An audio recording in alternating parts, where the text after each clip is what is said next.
live, uncut, unedited. All right. All right. Y'all know what time it is. Tell the truth and shame the devil. That's what time it is. It's tell the what? Tell the truth and shame the devil. And what we say? Live, uncut, unedited. All right. For those that's going to call in today, the number is 872 299 0808. We're having an open discussion today, so we're going to be bouncing all over the place. So ain't no telling what we might talk about. So just tune in. As I say, hey, call in, be respectful, and you won't have a problem with me. I'm your host, Martin G. Again, I want to say to my Facebook family, thank you so much for tuning in. And for my YouTube family, those of watching by YouTube, don't forget to go and subscribe to my page. That would be nice.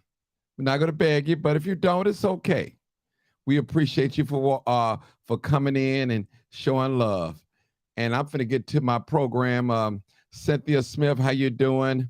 Connie Bradshaw, how you doing? Blessings. I see you. Stacy Moore, what's going on? Doretha Glass, I see you in Vegas. Nevada, Vegas in house. My boy Chad, what's up? All right, Miss Smith, Jules Smith, I see you. Vicky Garvin, I think I'm pronouncing that right. And Vince, what's up, man? I see you. I see you. I see you. Hey. All right. Hey, Shawty, you said mom just told me that your page is spread like wildfire. She's in the group. They are sharing all of your videos. Wonderful. Wonderful. Wonderful. Hey, Nathan, that's my buddy, boy. Me and Nathan, we've been on a protest line a couple of years ago. That brother was faithful to it. Love that brother from Joliet. All right, Unique, what's going on? Crystal, Mika Jeffries. I see you, Crystal, from Tennessee in the house. That's what I'm talking about. All right, Freeland, Dimitri. Oh, they calling in already. All right, my goodness. All right. Your brother from Oklahoma, blessings. I see you, brother. I see you. I see you, Valerie. Valerie, what's going on there? Y'all checking in from all over. D-Boss, live, uncut, unedited. All right, you can call back, caller. You just called in, caller. You can call. You're welcome to call back. Lee, what's going on? Good evening, Tiffany. What's going on? Hey, Tiffany. No, that's Trina Stewart. What's up, Trina? I'm sorry. I am so sorry. Listen, people, today is an open discussion today, and we're going to talk. Now, let me say this. I don't want nobody dominating, taking over the live. We want to give everybody a chance to talk, okay? I've been getting a lot of complaints. I'm letting people talk too long, so we're going to balance it out. You know, hey, I can take constructive criticism, but sometimes if no one else calls in, I just let the person talk. Just let them talk. So, hey, call in 872-297-6389. Again, 872-297-6389. If you can't get in on that number, there's an alternative number, 872-299-0808. Again, 872-299-0808. I see the doctors coming in. I see her. I see the doctors coming on in. She's coming on in. And you know, Dr. Sanders, she speaks with her passion, with authority. We love her. Dr. Sanders, I know you coming in. You should be in right now. Greg Phillips, I see you. I see you. Monique McGee, what's up, Monique? Monique, I'll never forget when I got locked up, you was right there doing jail support. I hear Dr. Sanders. Hold on 1 minute.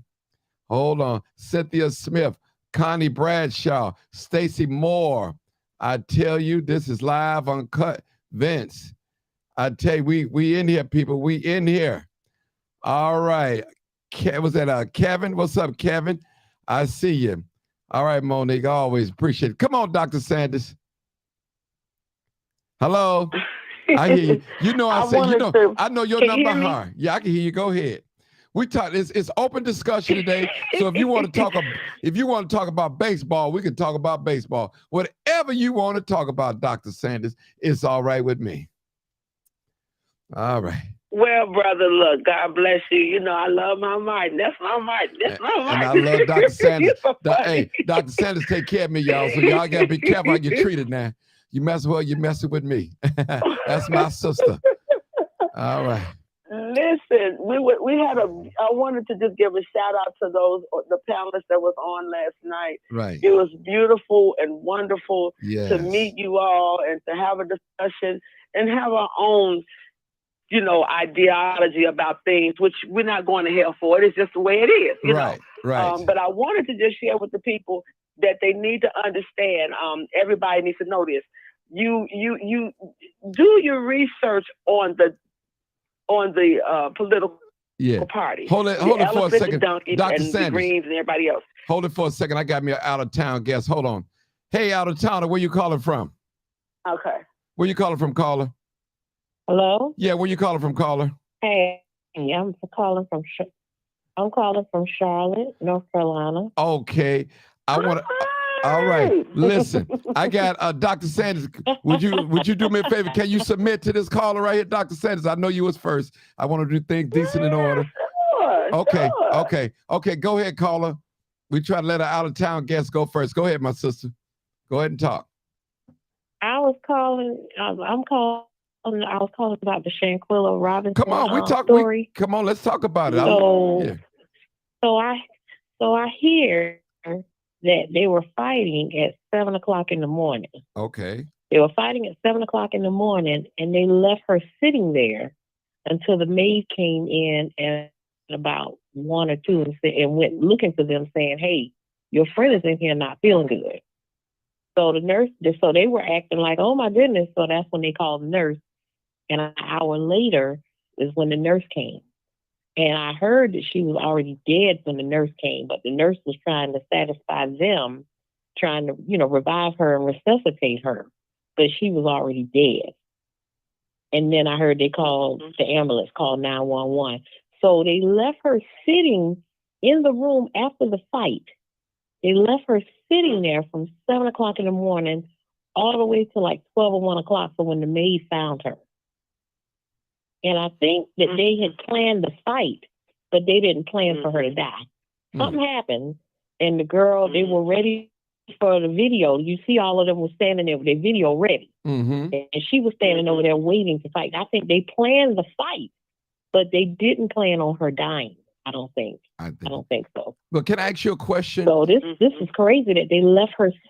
I want to ask you a question. Have you heard anything about her being arrested in Mexico, extradited to Mexico? That's what I want to know. I haven't heard anything. Okay, that's just what I want to know. None of that is true. None of that. Nobody has been arrested. Okay. I've been hearing stories about her being arrested, but nobody has been arrested. And I think the parents are hiding her. I think the parents are hiding her in another state. Okay. I think everybody done left their house and went to another state because they've been getting death threats and everything. So it's crazy. It is crazy. And, I actually saw her face. I saw her face because I did the balloon arch at the funeral home. Okay. And the girl that works at the funeral home showed me a picture of her face. Wow. She had a knot on her forehead. Her eye was busted and her lip was busted. Oh. So I'm just like, no, they beat that girl up. They beat her up. They beat her tail and left her sitting there for like 4 or 5 hours. I heard that. So she was already dead when the nurse came. They left her sitting in that room. They closed the door, left her sitting there, and the nurse and the maid came and said, "Hey, y'all friend is in here sick or dead or whatever."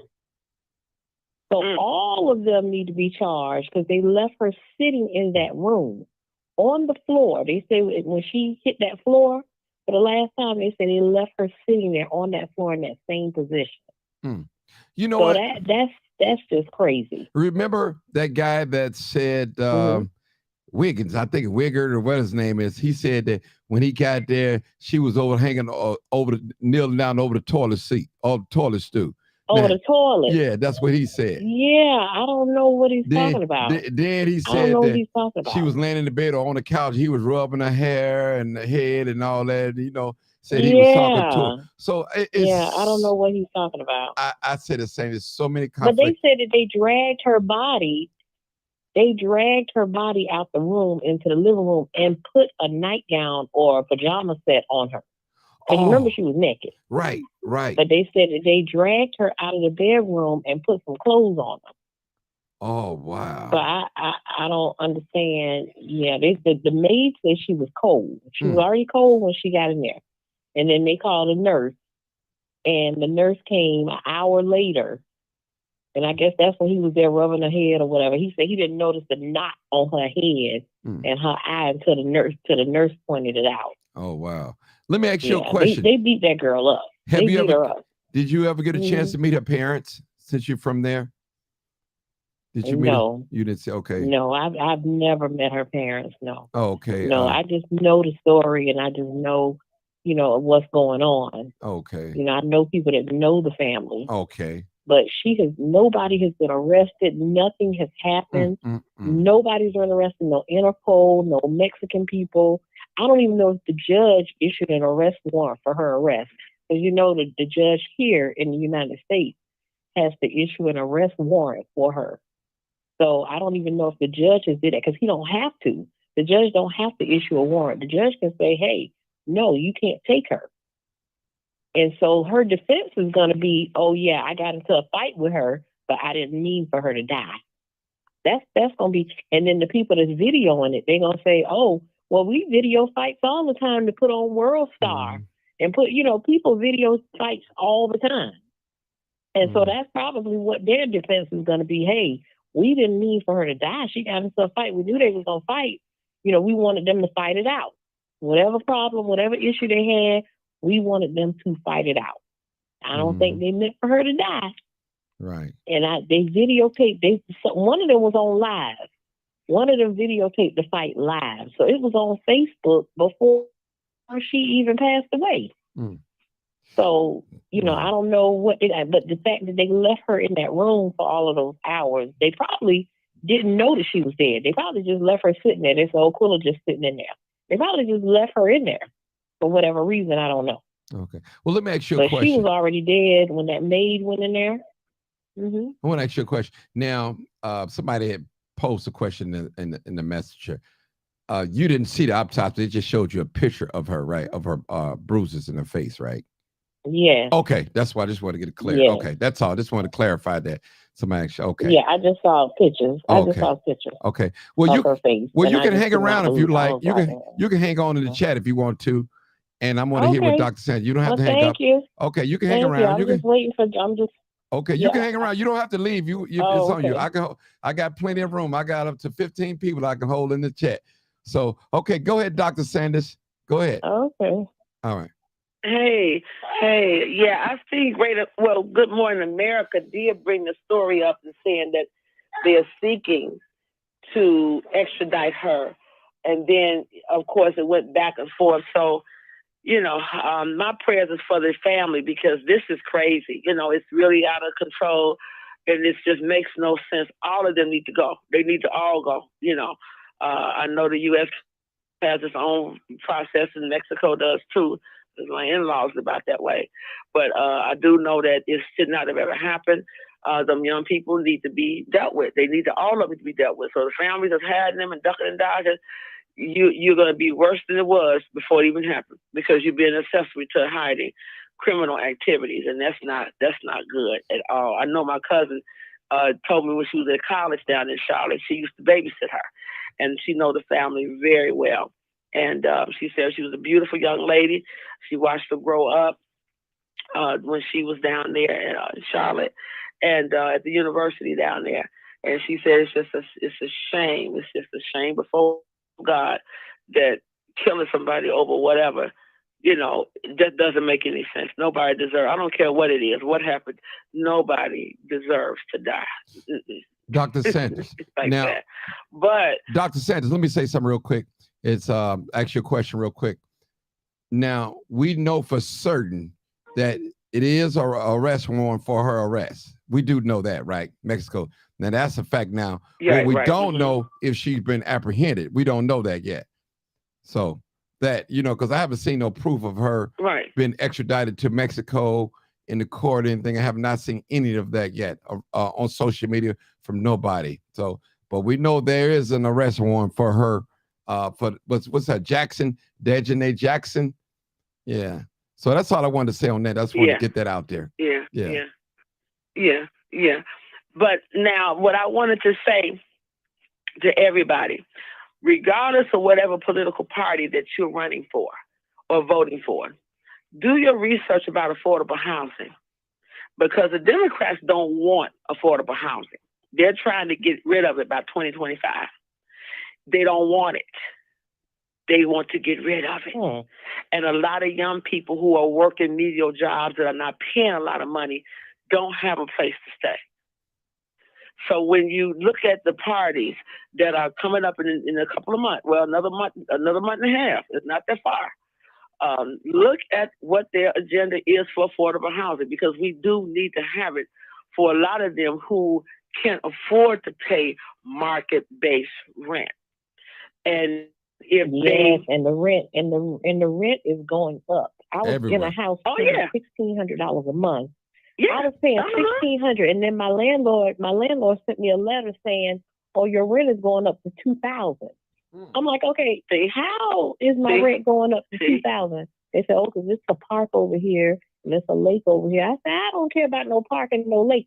How can you go up $400 for rent?" And everybody can charge. I mean, for one house, it's like maybe 20 because I said, I'm moving out of here. You can have this house. So I went looking for houses, and for one house, 20 or 30 people applied for the same house. 20 or 30 people paid application fees. So the landlord is getting paid off the application fees by itself. And I'm like, that's not fair. I'm like, that is not fair. It's not fair. So we need affordable housing. Yes, we do. And the Democrats are trying to get rid of it. Yes. Because these landlords can up your rent. They can up your rent. They can up it, and it doesn't matter. No, your rent is going up $200 and $300 and $400. It's crazy. Hold on, ladies. You gotta rent a house. Ladies, you gotta real quick. Look for a house. It's hard to find. I want y'all to hold on real quick. 872-297-6389. Again, 872-299-0808. I need more callers to call on in, people. We having a discussion. I don't want to hear about people talking too long. If you're not calling in, I'm going to use what I got. I'm going to do what God told Moses, use what you have in your hand. And I'm going to use these two to talk with. So go ahead, ladies. I'm sorry, but I just had to say that because they're always complaining. Go ahead. It is. The Democrats don't care about what's going on with the people. This is what we were talking about last night. And the thing about it, you got to look at the fact of how they want to get rid of affordable housing. My question to the Democratic race, where are they going to go? You're not opening up any shelters. You're not opening up any type of other living situation. So now what is going to happen? Our world is going to flip upside down because one party wants to snatch the rug from up under the people who are trying to. Let's be honest with you. McDonald's here in Evergreen Park, Illinois, where I have a second job. Over there, they're paying $16.50 an hour over there. But still look at the cost of living here in Chicago. For an average apartment, one bedroom a studio is running you about $2,500. A decent, but good nobody studio. But nobody wants to work. Like nobody wants to work because I done been to different restaurants and I'm sitting there and they're like, well, it's only one cook back here, and I'm like, where's everybody? Where is everybody? Like, why don't nobody want to work? Yeah, it's crazy. I done been to several restaurants and nobody is here. They're like, well, we're short staffed. I'm like, why is it that nobody wants to come to work? Nobody. And they done changed the unemployment. Oh my God, let's not talk about unemployment. Unemployment, let me tell you something. When we were during the pandemic, and I think it was right before I started working for Chicago Public Schools, and I was working for this company. They would now. I don't care for unemployment because they lie. They tell you to apply, but unemployment threw money at people left and right. And when they threw money at people that was on unemployment, they turned around and told a whole lot of people asked me questions about unemployment. And they said they want some of the money back. I said, wait a minute, they gave it to you? Yeah. But unemployment, you gave people the unemployment because their jobs folded, whether it was a mom company or a private company, and they ended up getting unemployment. You were the one that chose to give extra money, Pritzker, $600 a week to people that was unemployed. That's what they did. Now they want it back. And they will take you to unemployment court to get it. Mm. And they will put a hold on your money. So if you decide to collect unemployment this time, they're coming after that money. They're going to seize your money. That's what unemployment is doing. Here in Illinois, right? So that's it. Yeah, Illinois. So the thing about it is that there's a lot of problems that's been going on with unemployment because people don't like unemployment now.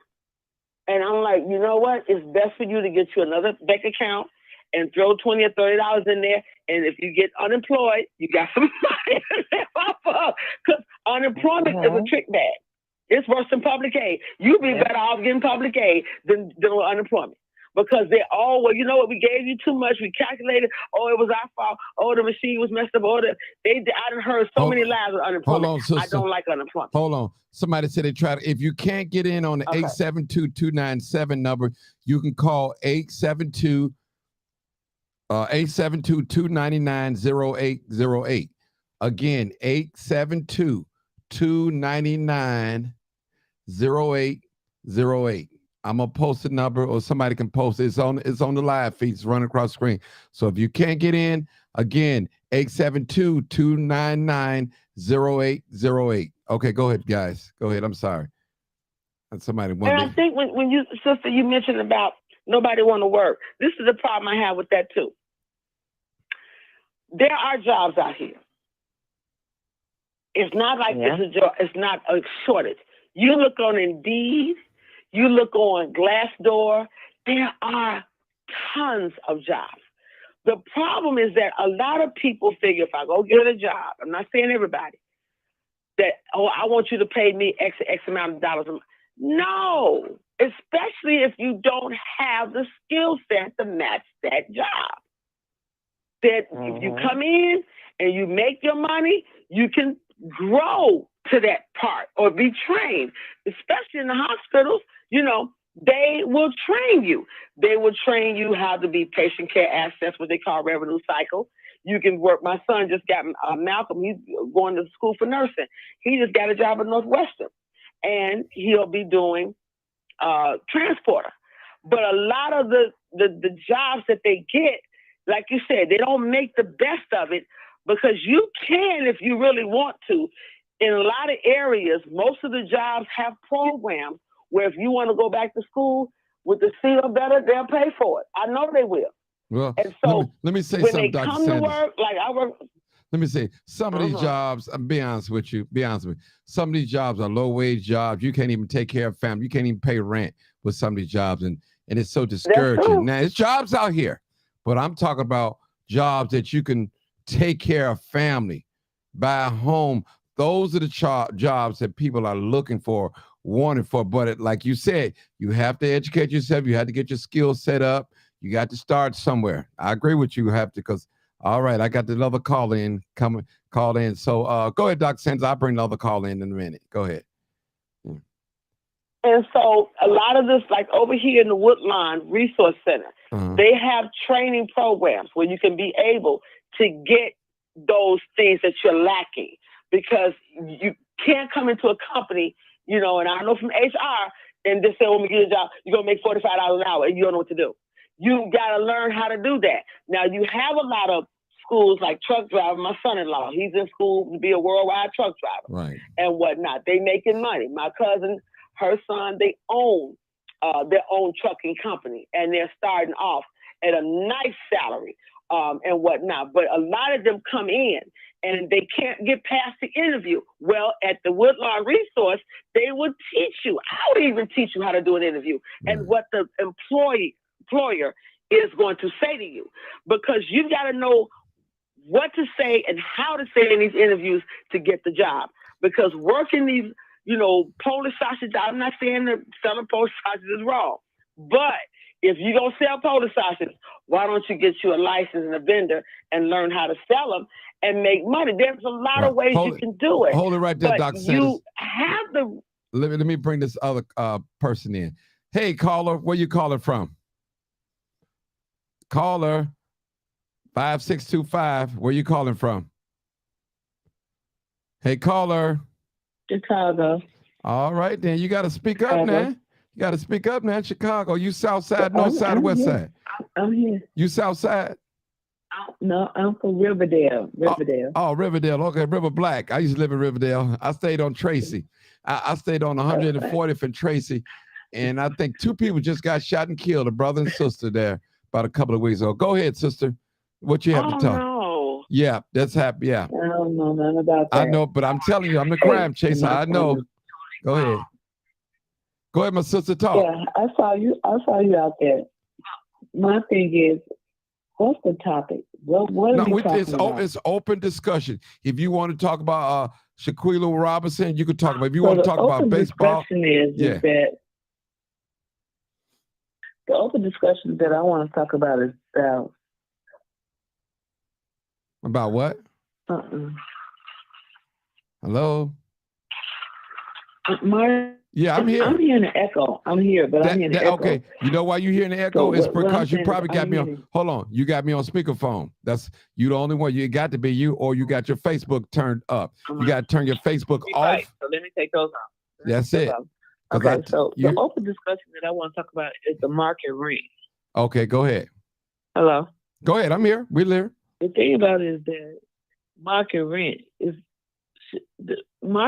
so high. I agree with it, but it's so many people in Chicago that have Section H. So I don't understand when she's saying like, this is going to be this is going to be this. Do you know how many people in here that have Section H?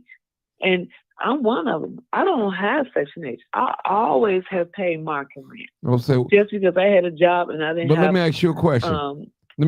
What's wrong with Section 8? You act like something wrong with it. Ain't nothing wrong with it. Nothing at all. Okay. Nothing at all. There's nothing at all with it. Period. But the thing about it is that the people that have Section 8, they're going to be able to afford it. But what about the ones that don't have Section 8? Well, that's a good thing. But about the ones that don't, that's something. That's a good question. I mean, that's a good question. And our job might not be paying what market rent is asking for. Because it's a lot of people, it's a lot like me, a Black single parent. I never had Section H, but I work every day. But I still have to pay market rent. Well, let me say this to you, my dear sister. Just about everybody on Section 8, with a few exceptions, are working. So don't think to get that perception out of your mind that the people that have Section 8 is not working. That's not true. Now, if you're disabled, unable to work, you probably want an exception, but now they are requiring you to work, so here in Illinois. So a lot of people that got Section 8, they do work. And did you know too, if you're on Section 8, if you have at least $5,000 in the bank, they would help you buy a home. Did you know that? Did you know that, sister? I don't know nothing about that. Okay, well, because I'm not on Section 8. I'm telling you that, but I'm not on Section 8, but I know that. But I'm giving you this information. So, I'm just giving you information. And Martin, in addition to what you said, there is a program through NeighborWorks Housing Services that I completed. It. And for those who would like to have a house, you take the classes via 2 Saturdays, which will give you 8 hours, and they will help you with a down payment towards your house. Now, when it comes to owning, because I owned 2 homes before, when the landlords buy these buildings are estimated at least $200,000 or more. When they go to the bank to get a mortgage for those properties, they have to budget out reasonably the amount of rent to pay on the property. That's how that goes. So when you own a building, whether it's a 2-flat, a 3-flat, a 4-flat, 6 units, or 24 or 52, those owners, they have to go to the bank. And Mr. Sanders can break that down because he was in real estate. And when they get ready to buy those buildings, they ask them, how many tenants are you going to guarantee to pay this rent? That's how they judge that. So a lot of the landlords, if they're smart, they will follow what they're supposed to. But there are some landlords who are just plain old janky.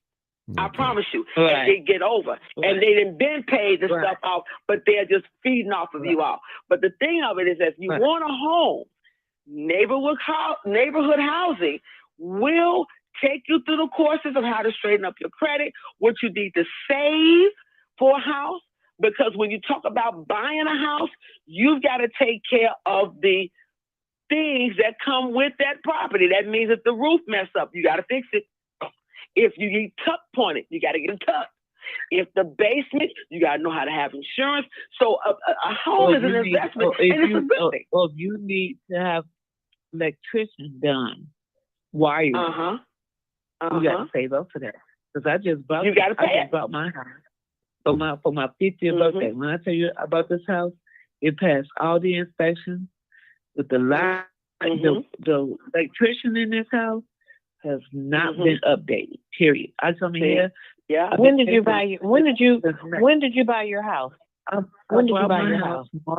bought my house March the 18th for my 50th birthday. I didn't move in until May. They say it's not. They said now is not the time to buy a house. My girlfriend had a house, and my girlfriend had a house, and her house was $145,000. She sold her house for $300,000. So she made $150,000. She put equity in it, but she put some type of equity in it. She sold the house. The house was not worth $300,000. So it's a little small. Where was the house located at? What area? In Charlotte. It's in Charlotte, North Carolina. But she had okay, down there. They are doubling the price of these houses. It's a seller's market here. In Charlotte, you can sell your house and make money and put money in the bank. That's why it's not a good time right now to buy a house. You're talking about the Carolina. That's different. Well, here in Chicago, now where I am in Hyde Park, right behind me, they just built brand new $900,000 house, but it's a shotgun, brand new, customized, something you'll see on television. Now here in Illinois, Charlotte, sister, in Calumet Park, they have some very inexpensive houses. I've seen it because I've even scheduled with Redfin to look at them. And it's 89. They're brick homes, ranch houses that's under $99,000. Up to $79,000, and it's looking at the wear and tear on the house. I had 2 of them. I had one in Hyde Park and I had one on 66th Campbell. But in the different areas that you want to buy a house in, that's another thing that a lot of times people want to buy a house. Right, ladies. Yeah. Ladies, so I need y'all to hold for 1 second. Miss Monique said that being a landlord is a business. When taxes, insurance, and water utility increases, so does the rent. It's not greed, it's a business. That's a landlord. So I just want to throw that up. That's true. Okay. That's true, but in some instances, when the property is already paid off, then there's something different. Yes, the landlords have to pay the taxes on the property. They have to pay the water bill on the property. That's why some of them end up having you to pay now gas bill. Martin, I think you know that. Right. That some of the landlords require you to pay the gas bill, I think not the heat bill, or they'll say pay the heat bill. Well, in the suburbs, they make you pay the water bill. Now, not in the city, but in the suburbs. And the taxes are high in the suburbs. Yeah. Because Yes. I was just to say, I was in Country Club Hills. I paid the light bill, the water bill, the garbage bill. I paid everything. The only thing, the landlord ain't paid nothing but collect the rent. I paid the lawnmower, light bill, gas bill, water bill, electricity bills. He said, I don't take care of the lawnmower. The lawnmower, you have to do that. No, he ain't take care of nothing. He came and got that money. He owned the house. He owned the house. Yes, he paid that mortgage on the house. Yes. He did. And see, another thing, a lot of them too, Martin, I found out that a lot of them owners who actually are renting their houses out to renters, that they're charging them to pay the central air conditioning bill. I saw that online. And I said, oh my God. So if you got Section 8, and for those who have it, and you have a lot of rent, you're going to still end up paying $700 or more. Because whatever Section 8 gives you, depending on the size of your family, if it's 2 bedrooms or 3 bedrooms, and they say, okay, we're going to condense you down to 2 bedrooms, and we're going to give $1,200, but the landlord has a higher part in renting, that's another story, because a lot of the landlords that lease out their homes to renters, and I went to a meeting downtown, they said that they have to meet those requirements before renting out to renters. Okay. Now, Monique, that's what they said in the meeting downtown. You guys, Monique came back. She said that the tenant has nothing to do with the property being paid off. There's maintenance and other expenses associated with the business. With the business. No, nobody. Right. No, nobody. Well, I think, But of course they don't. He just renting. Okay. He just renting. He just renting. Yeah, right. He just renting. That's all we're talking about. So let me just tell you, I was in Country Club here for 11 years. When I tell you, I just bought my house in March. So, but I was in Country Club Hills renting. I don't tell you how much rent for every house. Really expensive, really. But look, at the tail end, when I tell you they walked through that house, because I don't have no kids, they didn't see a problem wrong with it. I moved out in March. No, I moved out in March. They did not give me all my money back until March, April, May, June, August. I had to ask them, hey, where's my security deposit? She said, oh, yeah, well, it takes 90 days for us to put the security deposit together. I said, well, why does it take that long? That's not true. Can I help you out with that? Hold on. Why did it take that long when we did the walkthrough? We did the walk. When I said I have lived there, 4-bedroom house for 11 years. When I moved out, I had people to come back in because, when you pick TVs on the walls, you put holes in it.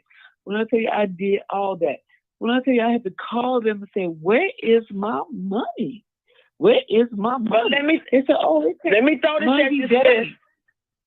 Let me tell you this. And I think Martin knows this, but I'm going to tell you, Pastor Sanders knows. He will tell you that. They are not required to give it back to you because they deduct whatever it is. No. Okay. Makes them have to replace with it. Okay, hold on. They've done that. Now, let me just say this.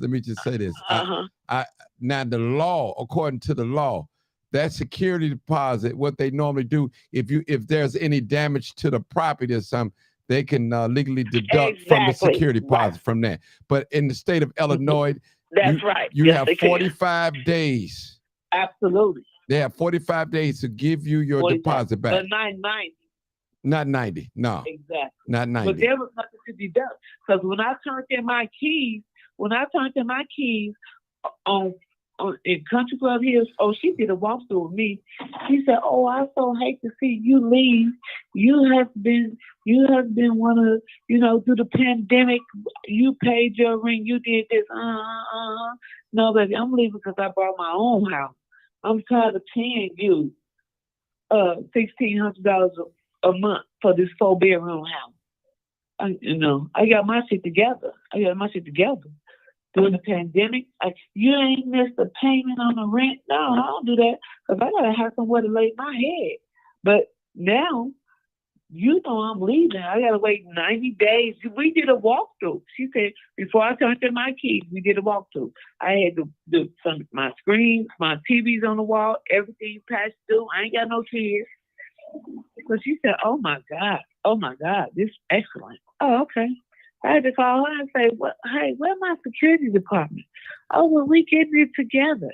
I said, but look, I left in March, April, May, June, July.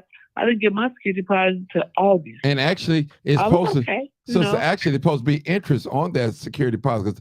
That security deposit is supposed to be in a special account, in an escrow account. That's what it's supposed to be in an escrow account. They didn't get no interest, and I have lived there. I have lived there 12 years, paying $1,600 a month, cash for a 4-bedroom house.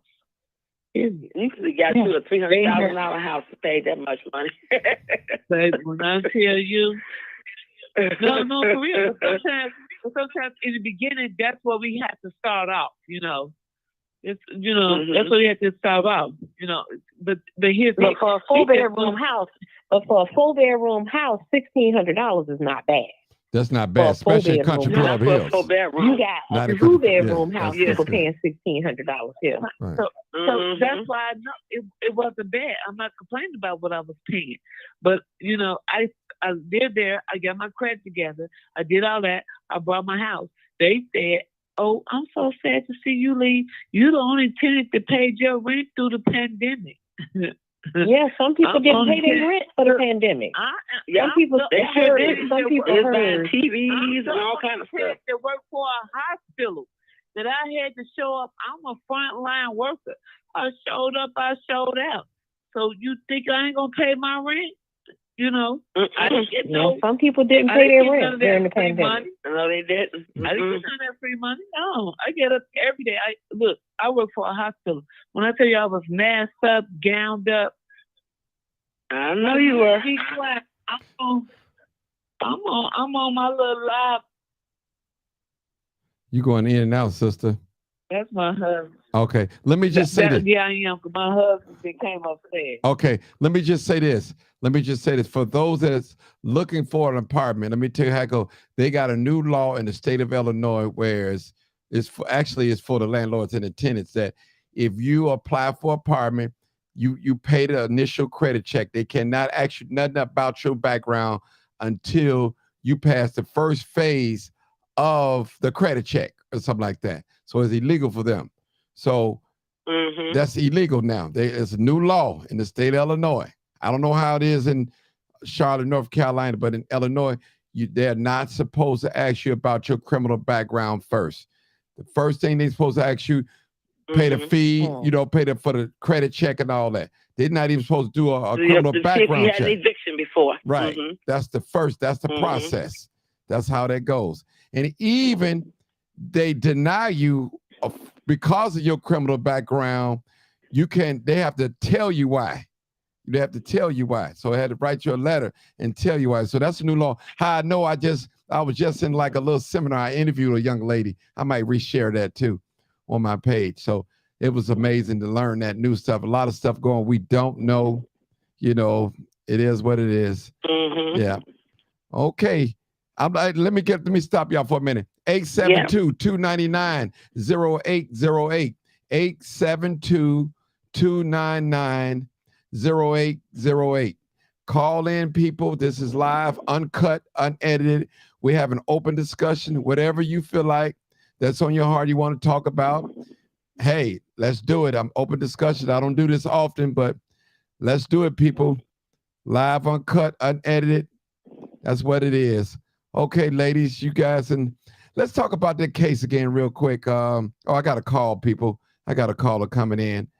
It's from a 312, and I'll let them give it a minute. But Dr. Sanders, I really want to go back to that case in Cabo, Mexico for a minute, but I want to take this caller real quick, and I want to talk about her, what I think is probably going to happen if you guys saying she's been hiding.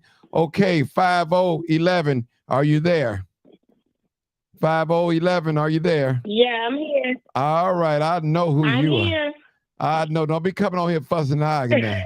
Don't be coming on. What you want to talk about?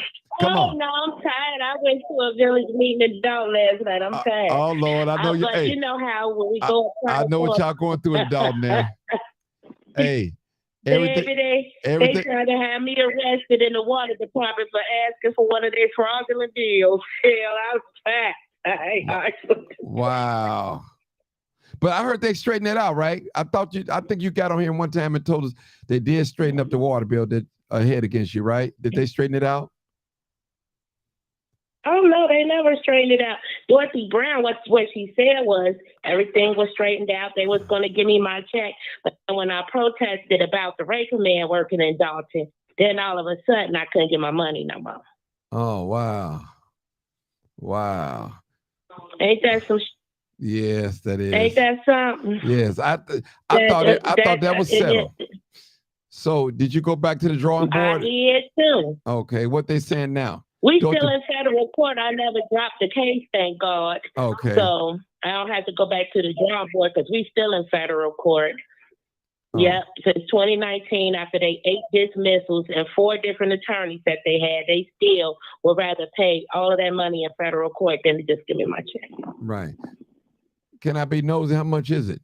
Yeah, but how much is it? They owe me over $4,000. Okay. All right, 4,000. Okay, it costs them more. They than owe me that. over a little $4,000, but I'm suing them for $150,000 for the police harassment and everything, and having my water shut off during the holidays and during the pandemic and all the time. You owe me money. Okay, that sounds like you got a big case there. And yeah, you got a big. But case. Anyway, yeah. You know how when we go apply for apartments, right? Right. And they be like, "Oh, you need to make 3 times the rent money." Yes, they do. Work. Yes, they do that. And so when we go to these jobs, we need to let them know, I need this amount of money. That's how much they charge for rent. You see what I mean? Mm. It's not about who has, Section 8 and who don't, but it's just a sort of an advantage if you're able to pay that market rent with help. And without help, you're kind of left scuffling, trying to catch up to par with everybody else. But it's all based on your income and your salary. And you cannot assume that everybody gets Section 8 with this astronomical amount, because you may get Section 8 and your rent portion is $800 of your $1,000 rent. It's it's all based on your income.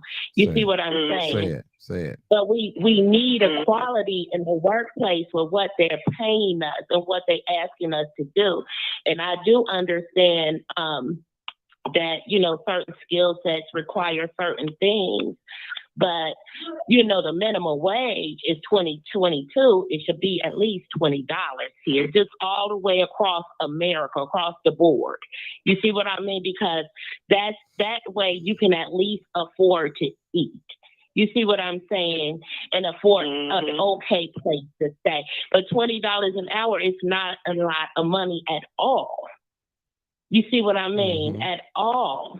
And it is a lot of jobs out here, but in my case, I've been in the lab since 91 with all types of government credentials, but I cannot get a job in the health sector because I refuse to be vaccinated. And I only refuse to be vaccinated because of the information that I have. Okay. And that's my personal choice. Just like people who get vaccinated, that's their choice. But what we can all agree on, vaccinated and unvaccinated, is that it does not prevent you from getting or giving other people COVID. And so the question is, why is it legally mandated? And why has it become like the mark of the beast where you cannot buy or sell without it? That's a good one. Well, no, now let me say this. Go ahead. I worked at Advocate. When I started you remember when I worked at Advocate Trinity, I declined that because of my own personal beliefs and my religious beliefs. So they cannot tell you that, because you won't get vaccinated, you can't work here. There are plenty, and I know at Advocate, that they are there working there and have not taken the shot. There's a lot of and this is Dr. Sanders, right? Yes. Okay, and so Dr. Sanders, According to the letter that was sent out by the CMS, which is the governing body of the United States that has to do yes. And so they're stating as of October 18, 2022, if you're giving direct patient care, that religious and medical exemptions are accepted, but do know that, like in my case, just one person that will be exempted will count and take them down to 90% of their staff being vaccinated versus 100%. And once you add that 90% threshold, the government would no longer pay for your patients that are being billed under Medicare and Medicaid because your staff is not 100% vaccinated, in which they're requiring. Hold that thought. They stated to me that since I would be I just want you to hold that thought real quick. I was going to bring this other call. I'm going to let you continue to talk. I just want to bring this call in. Hey, caller, 0941, you live uncut, unedited. Where you calling from? Hello, caller. Chicago, Washington Heights. Okay. Hello. Hey, how you doing, brother? Chicago, Washington Heights. Brother Marcus, hold. I got a young lady in front of you, which you all familiar with her. All right, go ahead, my dear sister. Go ahead, finish talking. Go ahead, my dear sister. 312. Go ahead. Yeah, and so yes, and so I feel is totally biased and unfair for them to have a mandate in place and essentially bullying, the medical industry into not accepting medical or religious exemptions because they won't get paid. Okay. Well, there are a lot of them. I do know, and my brother in love is an insurance broker, and he said they can't deny you that. Let me be more specific. In regards to staff like myself that give direct patient care. So they're not trying to see exemptions for people who are staffed and that give direct patient care. Okay. Hold it right there. Meaning that you're giving health care to the patient. Okay, Marcus, go ahead. Let me see what you have to say, Marcus. Go ahead. Basically, what I want to say is I'm listening to the conversation about the rent and owning property. The jobs that's out here, people say there are jobs out here, but people need to be paid, not just a living wage. I'm going to go on what this young man told me at 95th. You want them to stop robbing and killing. He wasn't one of them, but he was speaking in general. They need jobs where they can see themselves thriving, not just getting by paying bills. Thriving. When you're thriving, you can buy a home. You can pay your rent on time. You can build your credit. But if you're working a job that's not paying you enough to even build your credit, how can you survive? We're heading. I don't understand this country. Never have understood why banks sit there and put people out on the streets and let property sit up and go abandoned. I kind of understand it because they want to let the neighborhoods go down to nothing, and the developers come in and buy the property up for dirt cheap and charge you skyrocketing rent. So we need real jobs out here. City jobs are being eliminated. They have them, but when people retire, I know this for a fact. I used to work for the Park District. When people retired, instead of moving people up, they kept them in the same position they was, and they would eliminate the job position. They would eliminate. They would say it's no vacancy. They just eliminated it and made it a part-time position. You can't make That's it. That's what they did to Lorenzo. Yep. Part-time job. It's not going to work. You need a job where they're paying a thriving wage, not livable wage. We need to be screaming thriving. And guess what? That's what my coach did. One at a time. Yeah, and so I feel COVID was a blessing because a lot of people were retiring and are retiring. And so I know that Metro is hiring $45 an hour just to clean the train. And it's like, I'm a skilled lab worker and I get $28 an hour, but I can go work and clean the trains on Metro for $45 an hour, I think that's a move. Okay. You see what I'm saying? Everything seems to be moving toward service and hospitality as far as jobs. Okay. Well, I know that my trainer that worked with us before COVID worked for Chicago Park District for 20-something plus years, and they kept him at a part-time position. He was forced to leave because he was there every day. He was literally there every day. He worked us out. He made sure the gym was together. All of us can contest to it. But when he left, we don't even have those programs no more. He had to go and work a second job at the Croc Center. So when I look at Chicago Park District, my cousin works in that management down with the administrative part downtown. But Chicago Park District does not pay their people. And they struggle unless you're on a salary position. And I know that from the people up there that tell us that. Hold on, Dr. Sanders. Go ahead, Marcus. I used to work, and he lucky he didn't get fired because they were firing people. All right. Mm-hmm. If you were grandfather, I think they did something where I was grandfathered in, and I'm not ashamed to say. Right. Mm-hmm. They were firing people. They were using the black supervisors to put pressure. They came after the attendants. I was an attendant. We were first. They came after us. Yeah. They were firing people because they didn't want to promote you. They had to move you up. Some years they had to move you up and pay you a salary. They don't want you to get the salary position. Mayor Daley administration was eliminating the salary position. Private they want to. I'm not against nobody as far as racism, but they want to bring in all these Mexicans. They work these jobs. This is what they did with the public school system too. They eliminated those were good paying janitorial jobs. They eliminated them. Yeah. And they got we have environmental service workers with Chicago Public Schools. Okay. That's what we have. They wear black shirts. But they're not the same contracted positions that people could retire from back in the day, saying they did maintenance in the school. With the city, right? When the city was paying people, they had money. I mean, they could thrive. They could see it. But the city eliminated. They were still city workers. So now they're contracted workers that are cleaning the school and not in the Chicago. And they're in my union with me, the SEIU 73. Okay. That union is a joke. Can I say that? I was in the meeting last night with them. That union is a joke. They don't really fight. We were in it last night. And the teachers' union is a joke.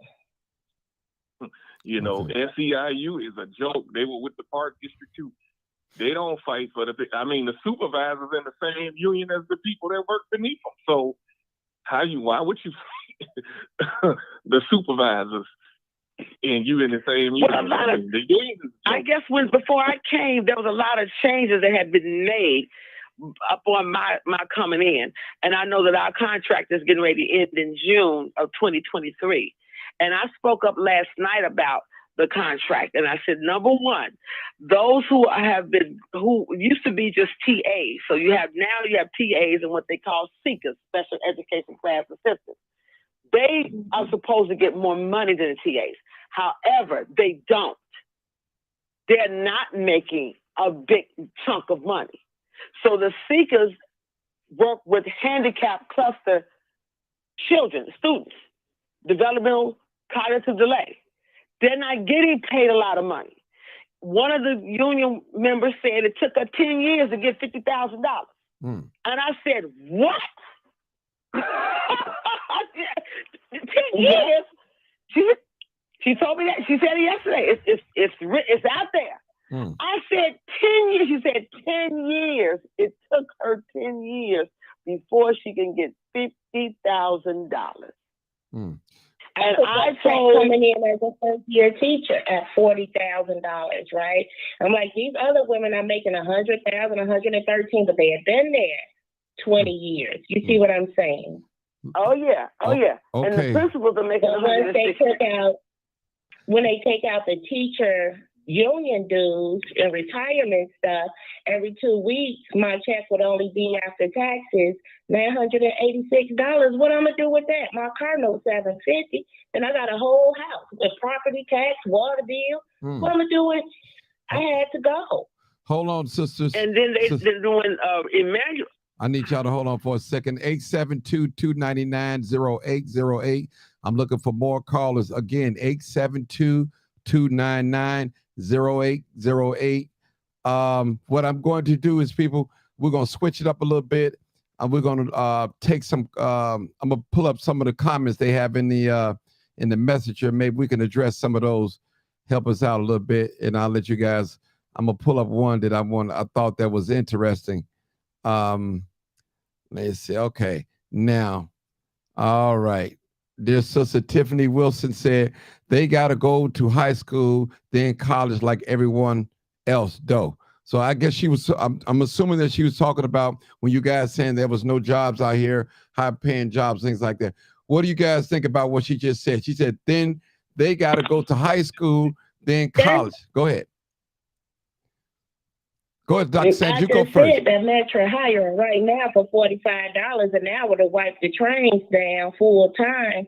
That doesn't require any college degree at all. I don't know about a GED or high school, but I know it doesn't require any technical training whatsoever. Okay. Marcus? What did she reply to? Huh? Go ahead, Marcus. I'm talking about the young lady that posted the question. Yeah, so she was replying when you guys were saying there was no jobs out here and you got to get educated. She even said that you got to get a master's too.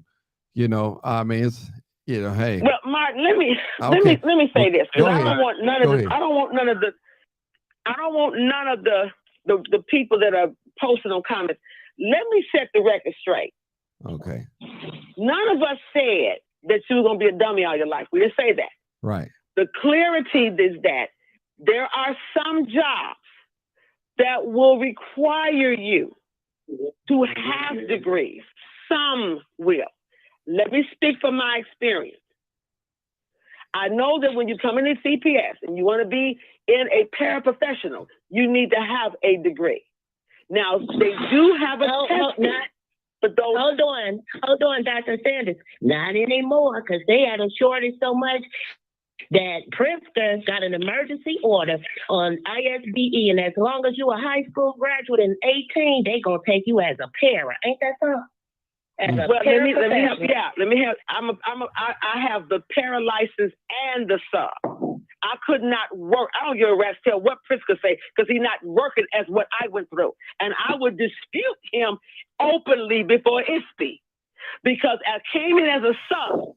I had to present all my degrees from all of my schools in order to be a substitute teacher for CPS. Yes, then when I went to go apply for another position, I had to pay for a paraprofessional. Pritzker ain't paid for crap.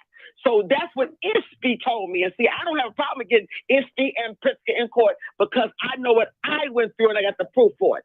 But back to CPS. So now they have a testing now that you can test out if you don't have a degree, but your salary is not going to come into play like what I'm making right now. So you have to go to Daly College or Truman, or what's the other school out there on the west side, that you have to go to City College and test out. Yeah, for paraprofessional. Now to be honest with you, how can I say it? It's an entry-level testing, at least in 9th grade. So if you test out to be a paraprofessional coming in as a miscellaneous worker, you can test. If you pass the test, then you can do this. But check this out. This is the catch-22. You're only going to get paid for the months that you work, because you're not getting paid for the summer. When the kids out of school, the question posed there last night in the meeting, in the SCU meeting last night, because a lot of the speakers was asking questions. They said, can we get unemployment? The lady said no, because it's salary. So you're stuck for 2 months without any income. Okay. If you're stuck with 2 months out of the income, they take out more during the time that you're working as a salary employee, whether you're a substitute, if you're a paraprofessional. Let me stick with that, because subs don't get paid unless you're a cadre. If you're a cadre, you only get HMO. But now, here you go with the paraprofessionals. If you're not asked to come back, you're pretty much stuck without a job. That means you got to go back into sub pool to reapply, either to work as a subsequent, which you'll get paid more, except 6 months later you won't be able to get insurance until 6 months later. But that's a catch in CPS. Now, my daughter was offered a position as a miscellaneous worker. Now, she has her security certification. She's got an arm, and she has an unarm. And I said, they make more money than the paraprofessionals. I promise you. Yeah. And I'm like, you gotta be kidding me. Let me just say to Dr. Sanders, I want to say something. Tiffany Wilson, call in, sweetie, call in 872-299-0808. Call in, Tiffany. I need you to call in. Just explain to us about what you know. We need information that's powerful. Matter of fact, I want my out of town guest. I want to. She haven't been saying anything. 4072. You want to say anything, my dear sister? Is she there in North Carolina? Yeah, she's still here. She's still here. She want to say anything? Okay. Yeah, I'm still. Did you want to say Charlotte. anything? I'm still here in Charlotte. Okay. Did you want to say anything about this? What we're saying? Okay. Well, I don't know about the housing there, but the housing here is just high. Okay. The housing here in Charlotte is just high. Okay. All the landlords getting over. They paying the houses that used to be 1,000 are now 1,600 and 1,700 little houses. So I don't know what they can do about that. I don't know what they can do about that, because landlords are getting over here. I mean, I knew it was a house that was $1,000 a month, and that house is $1,800 now. It's ridiculous. The housing market here is just crazy.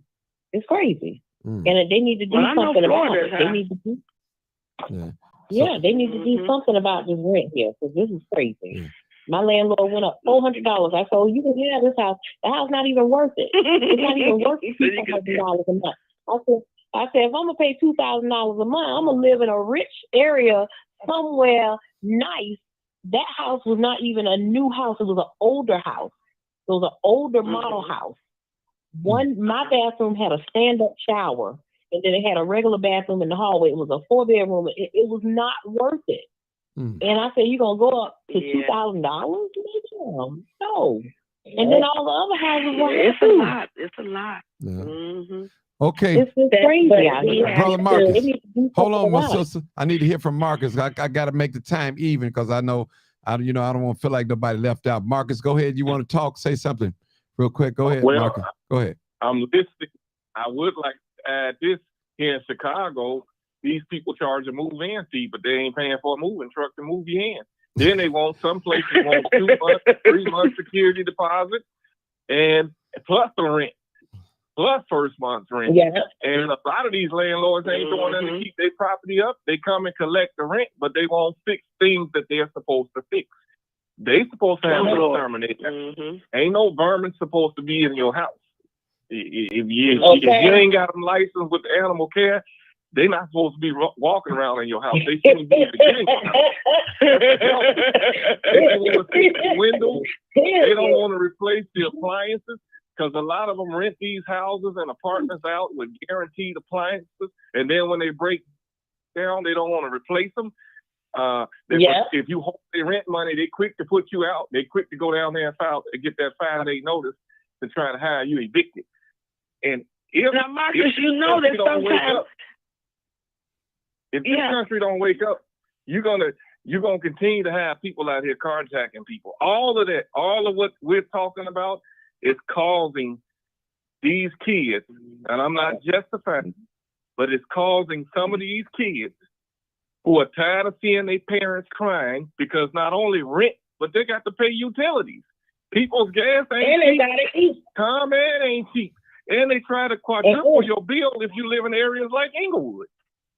Then the city that's why you have to do a research. Do a research on these properties before you even move into them, because a lot of the landlords that I know that are good landlords that don't, shoot you all the way up to the, to heaven's gates. But a lot of them have said that even if they had tenants that were paying their rent, but they would not follow the basic rules of respecting the property. A lot of them end up putting $1,000 refrigerators in there. Now you got a lot of apartments that putting the steel refrigerator, the steel stove. They're putting it in there, and people are stealing them and taking them out when they move. Yeah, I mean, that's why they need to get encouraged. Also, I'm gonna say this: a lot of people are behind in their rent because they got to make a choice of keeping the lights and gas on or paying the rent, and they tell you to go apply for CEDA. CEDA is a damn joke. It's a damn you be.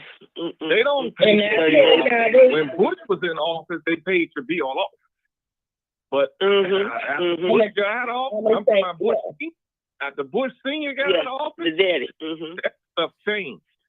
That stuff changed. They send you to these churches, and they have these people up in these churches that don't know what they're doing, filling out your file, and you got people with kids right now living in a house with their lights off.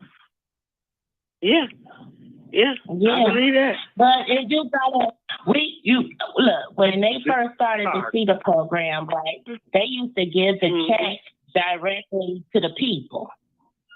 It wasn't like if your bill was $200. I remember I applied for CEDA. I was skeptical. What the hell is this? Y'all pay you too? What kind of program pay your bill? What? I don't know, lady. That sounds crazy. Okay, I'll apply. They sent me a check. My light bill was like $200.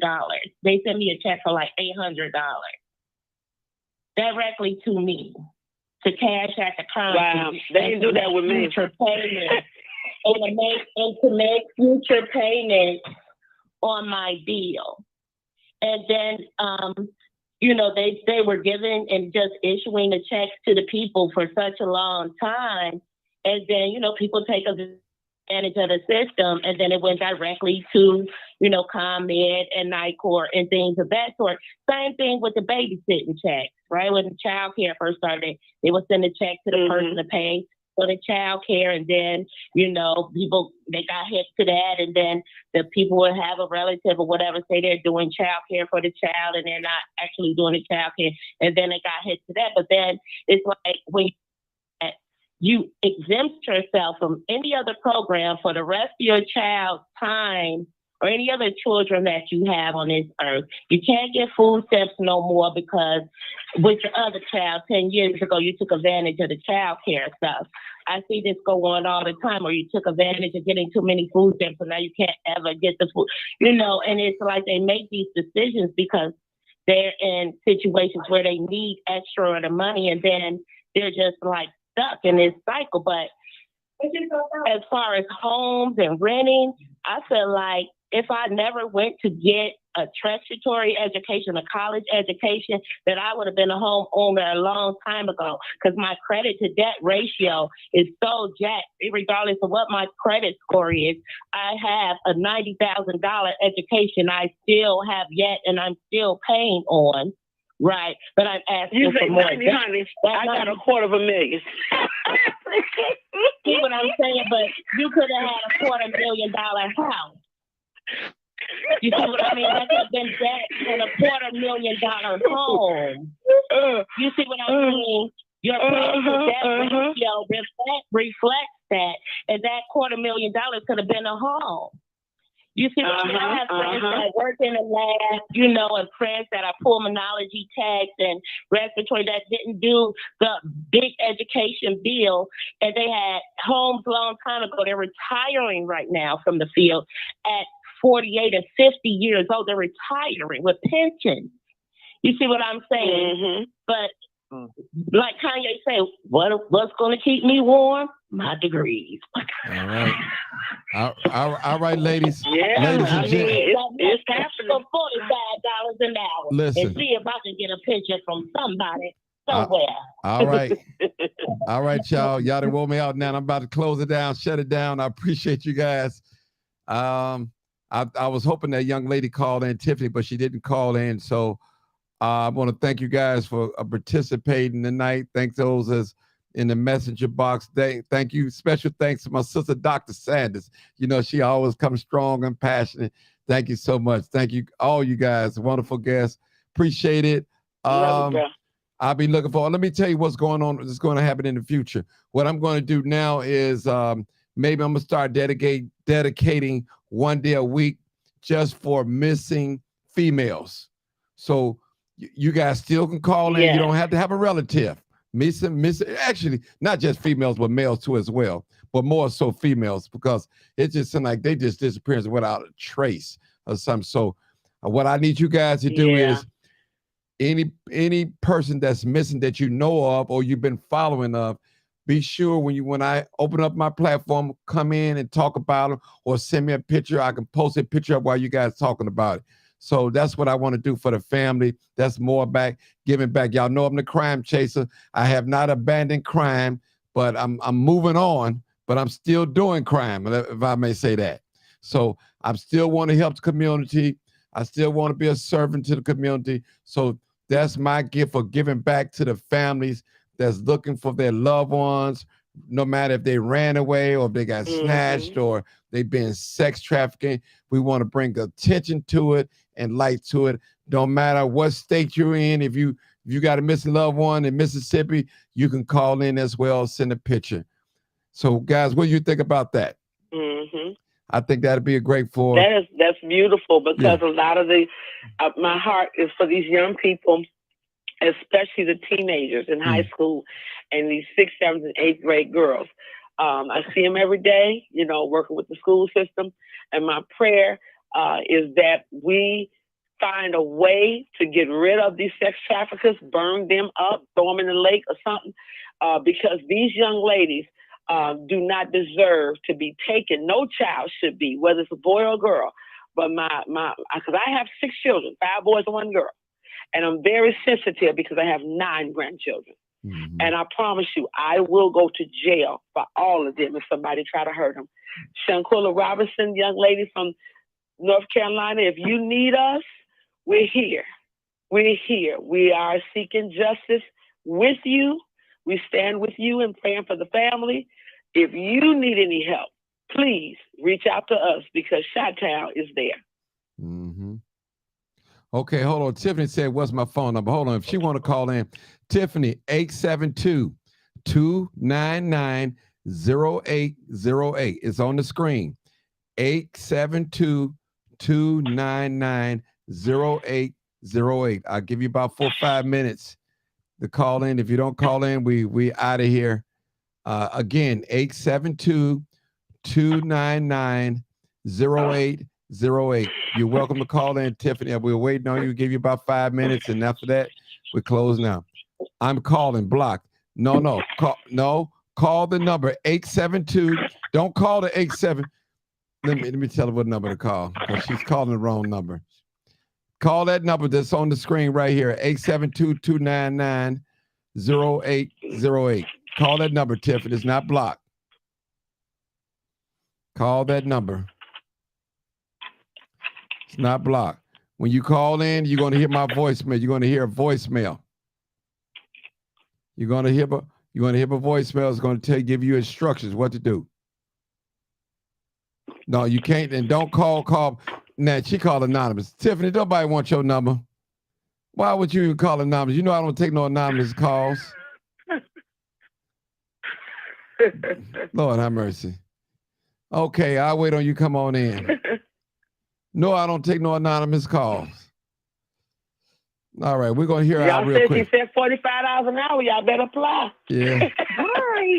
I just want to say hi. Hey, all right, come on in, Tiffany. You know I don't accept no anonymous call, but only because I knew it was you. I'm going to do this time, okay? Don't worry. I'm not a stalker. I would not call you back. I would not give your number away and none of that, okay? No, it's not. Go ahead, Tiffany. Talk to us now. That's okay. So it's so nice to finally talk to you. I just want to say that it's 2022, so I know that I'm only 30 and stuff like that. So I know the panel is sometimes a little bit more older, but that's why I'm always chatting back and forth. Okay. Now tell us about you were saying different education levels and things like that. What we need to go to school. Tell us, explain it, give more detail on that. people need to do in order to have better jobs? Okay, so what it is it's no longer just a diploma from high school or GED. It's no longer just a bachelor's degree. They're requiring master's or doctorate in order to get better paying jobs. And so even like some of the jobs that they're talking about right now, they're pushing, I'm nervous, they're pushing people out to bring younger in because of the degrees and the pay. And then it costs so much more to keep the people that have been there. That's why I'm trying to get rid of people who have been working those jobs. I'm so nervous. I don't know why you so nervous, girl. You talk to me on the phone. You ain't Don't be nervous. I'm telling you, we ain't gonna bite you in. This is not an attack. Tiffany, you in Chicago? Yeah. You in Chicago, Tiffany? I live in two cities. I live in New York City and I have real estate in Chicago. Mm. Oh, okay. And Tiffany, okay. let me ask you a question. Teacher? Yeah, Is that's Dr. Sanders. Yeah, Dr. Sanders. Oh. Hi, Dr. Sanders. Special education class. Mm. Don't be nervous. Yeah, ISP, I think. I think it's like ISP or something. Something. ISB is the Illinois State Board of Education. Okay. Okay. So yeah, that's what it is. Yeah. So Martin, like it's 2022 and stuff, and I know that you have like more mature panel. I'm so nervous panel and stuff. Right. But it's just at times because he's evolving, it's just so much different now. So like sometimes when employment is being spoke about, or even politics and stuff like that, it's just so different. Like right now, our younger people, I'm 30. Mm-hmm. Right now, our younger people, it's much different. Even with them, we've become a socialist country. It's a socialist society, right? That's why we go over there and we help them over in Ukraine. You see how we do so much overseas, and it seems like our country is, we're always left behind. But that's another thing, and it's just very different now. Yeah, it is. We and know. You say you have your own real estate business? I own some real estate. Okay. There you go. Now, 30 years old. That's what we're talking about. 30 years old, doing that thing. That's what I'm talking about. I commend any woman, any man. This is what I'm saying, is that it can happen. You just have to make it happen for yourself. The sister from here in Chicago that said about the $45 an hour, guess what? The Department of Transportation, I just took their exam as well about a few weeks ago, because we're not getting paid a lot of money. But I owned my company, Cat's Virtuous Fitness. You can still see it on Google. And I had it from 2008 to 2019. I sold it. Okay. So you can Martin, try to find them. I'm going to cut you off real quick, but Martin, what's the one thing that what's the one thing I always stress, that anybody can do it, right? So Right. I'm mixed, right? Obviously. Right. But the number one failure is that we're having all these babies, right? No daddies, right? Right. So my child is 2 years old now, right? So I just had the baby. So that's one of the biggest things that's really corrupting and failing with our people, is because we have all these babies. You know what I'm saying? Like the women, so many babies in the household, she can't even afford. So that's where a lot of the discussions may come from also. What about the poverty class? What about the Tiffany? Hold on one second. Hold on. Hey, caller 612. I recognize you. Just hold on 1 second. I'm gonna bring you in. 312 and bring you in. Tiffany, what about marriage? What about the family institution? What about the family institution now? Those that's having babies, well, where the daddies at? Where are the fathers? Why we don't push marriage? And especially in these Black communities, we need to push that even more. That's just me saying, just me. I'm going to tell you. No, I agree with you. So what it is again, it goes back to evolving, right? So we can blame the music. We can blame remember video games. That's what white folks always blame, right? You know what I'm saying? Like when there's a mass shooting, the video games, right? Right. And so now I think that us as a people, we're starting to catch on, like, okay, yes, the video games, it's the music, but what it is there's no dad. It's our body, our choice as the female. It's not his fault. We have the power to say no.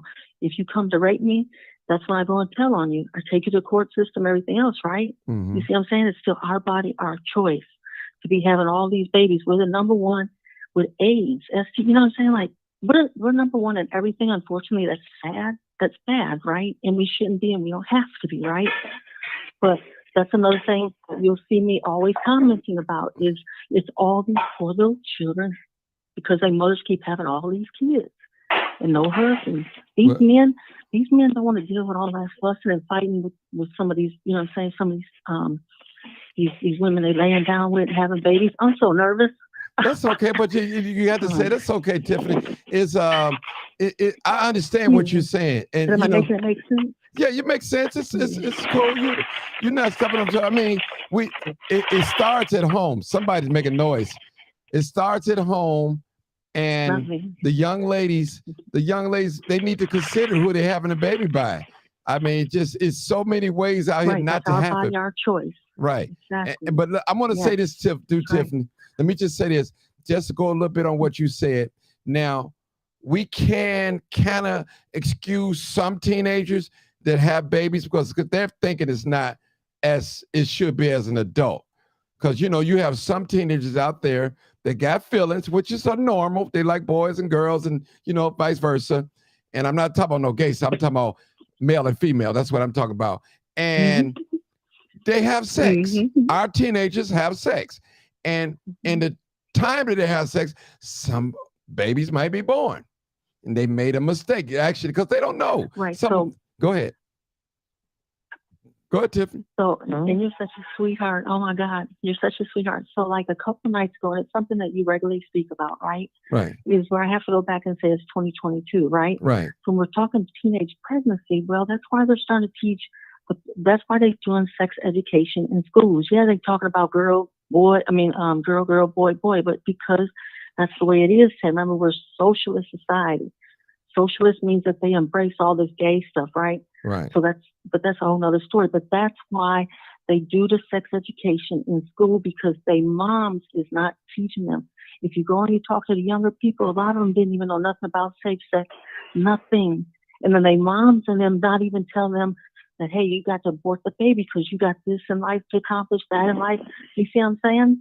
So if we take a look at other cultures, a lot of other cultures, they'll be like, no, you can't have the baby because you got to, go to college or whatever. Okay. I have twins, a girl and a boy. Okay. And my son, he got expelled from school. He got expelled from school because of a gun. It was a gun situation. Mm-hmm. He found the gun. He was skipping school, getting in trouble, smoking weed, getting in trouble. And the day before he got in trouble, I told him, I said, I called the school. You missed 13 days out of school. Where the hell you been? I said, carry your ass to school. So he went to school the next day. And then he left. Him and his friend left school. I took his phone away from him because if you don't know how to act, I'm not paying for you no phone. So he didn't know that somebody called 911 from the school. Him and his friends went off campus and they was dancing with a gun. They had a gun. Okay, nobody ever saw a gun on campus or anything. So he was dancing, and the girl in school said, I know this boy. I'm going to call. She called 911 from the school saying, these boys are going to shoot up the school. When I tell you, helicopters was hovering, the people was banging on the high school door to get their kids out of school. They called me at my job, you need to get up here. So I went to the school, went up there, they was like, where's your son? And I'm like, I don't know. He was at a boy house playing the game, didn't even know helicopters hovering, and everybody looking for him because another boy got shot at another high school, about a month before. So they were going to make an example out of my son. I said, I don't know where he is. Well, we got to search your house. I said, you can search my house. I don't know where he is. So they found him at his friend's house playing the PlayStation. He still had no clue that helicopters was hovering. Parents was crying. Kids was crying because they said that he was going to shoot up the school. They never saw a gun. He came to school, went in the gym, and he left. He had the gun in his book bag. He had it in his book bag. But nobody ever saw a gun in school, never saw a gun on campus, none of that. They went and got his sister. After what happened, after what happened in Columbine, everything should be, everyone should be checked. Well, when they found him, his friends put the gun in the dryer, and they called us and said, you need to come to this apartment complex.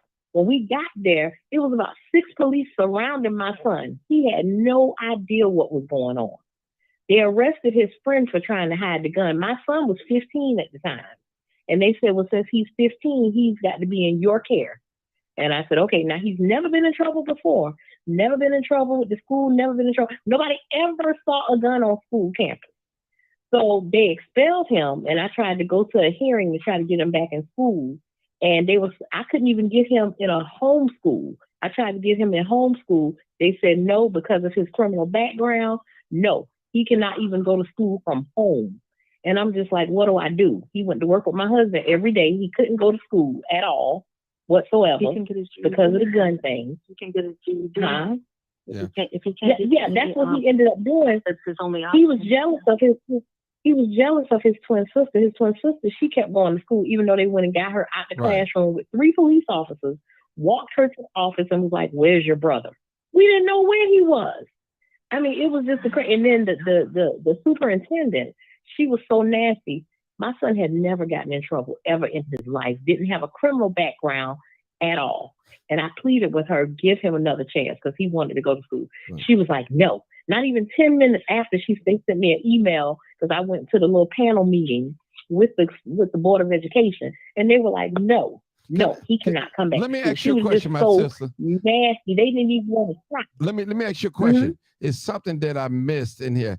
Now, how did the young lady that called 911 on him, did she see him with the gun? How did she know that he had a gun? That's what I'm missing. One of his friends put it on Snapchat or Facebook. They were taking pictures and stuff, putting it online. Okay, putting the gun online or having to hold the gun. And she took it up to the office and said, oh, okay. Holding the gun. Him and his friends was dancing. Oh, okay. With the gun off campus, down the street somewhere. That's what I want to know. And she said, I know those boys. They got a gun. She took the video to the office. They locked the school down, called 911, helicopters hovering, parents coming trying to get their kids, beating on the doors. It was the craziest thing I had ever seen in my life. They have to take their precautions. I know. Yeah. He said he found the gun. Okay. He found the gun in a apartment complex. I got another caller, y'all. Hold on. You've been holding. Hold on 1 second. Let me hear from this other caller. Go ahead, 6112. Go ahead. 312, go ahead. Hey, Brother Crown Chase. I'm sorry, brother. I know. Sorry. Y'all hear me well? Is this a Reb? Go ahead, Reb. Go ahead. I'm gonna let you talk because I'm sorry, brother. I know I had you for a long time. But go ahead, brother. Real quick. Just Reb. That's all right. I was enjoying listening. I was just listening to the mother of her son. I'm very I feel sorry for the fact that you as a mother had to experience that. Fortunately, and thanking God that your son's life is spared even to this day. Sometimes we got to understand, and I hear you keep saying that this has happened off campus, and that's why I was wondering in my mind, well, how did they know that this young man was on camera dancing with a gun at his friend's house off campus? And if so, I have to find out why would they run to the school and doing all this. But this is the thing, all of that came to the point where you got to ask yourself a question like, my thing in my head, did your son learn a lesson behind the choice that he has made when he should have been in school, getting an education? He learned a big lesson. His sister graduated and he didn't. So he was jealous. They're twins. And when we went to court, we had to keep going to court. They were trying to get him on the felony, bringing a gun at school and a felony charge. And they, his friends, none of them got charged with a felony. They got charged with a misdemeanor. But they were trying to put the felony on my son. And I was like, no, that's not going to happen. The prosecutor, she was running for office or something she was running for. So she was trying to make an example of my son. When my son came to court and before the judge, this is in North Carolina. In Charlotte, North Carolina. When I took him to court, I had him in a when I took him to court, I had him in a 3-piece suit, decked down. The judge said, thank you so much for coming to court appropriately. He was 15. The judge said, thank you so much for coming to court accordingly. Because they had another guy that was, he had his pants hanging down, his butt was showing, his drawers was showing. He looked like a thug, and the judge was pissed off about that. So when it was my son's turn, and he walked in there. It's a reason why. it's the reason why I asked the question, because I'm listening to you, and listen, I hear your support and your empathy for your son and the fact of being his mother. Because I know I know my son. Understandable. Hold on. Understandable. I feel you all the way. I was once a young man at the age of 15 years old. I'm still living near the hood. 60 young man in the hood, got all type of young men that I try to speak to, give jobs to, and everything. So I feel what you're saying as a mother on your part. But what I don't want to do is allow you to leave this phone conversation with making that same excuse.